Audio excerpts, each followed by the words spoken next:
Hello everyone, welcome back to Technical World. We all know while making a video with iPhone camera there is not pause button to stop the video and start on the same point. Today in this video I'm going to show you how to fix this issue. How we make a video with iPhone with pause button. So without wasting any time, let's get started. First of all, we have to launch App Store to download and install a software.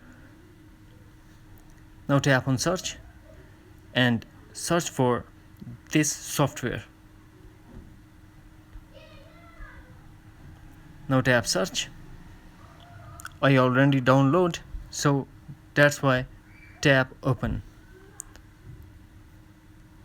After launching this application, that you can see there is all modes: slow motion, normal, time lapse, and you can also zoom to 8x.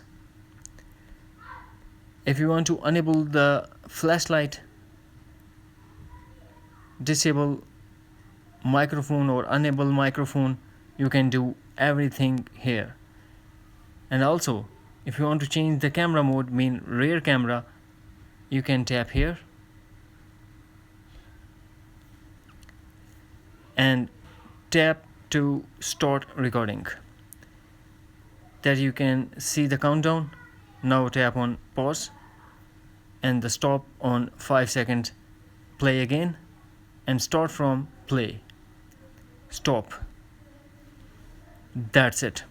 Hopefully friends, you found this video helpful, so please don't forget to subscribe, like and share with your friends and family. Thanks for watching. Take care. Bye bye.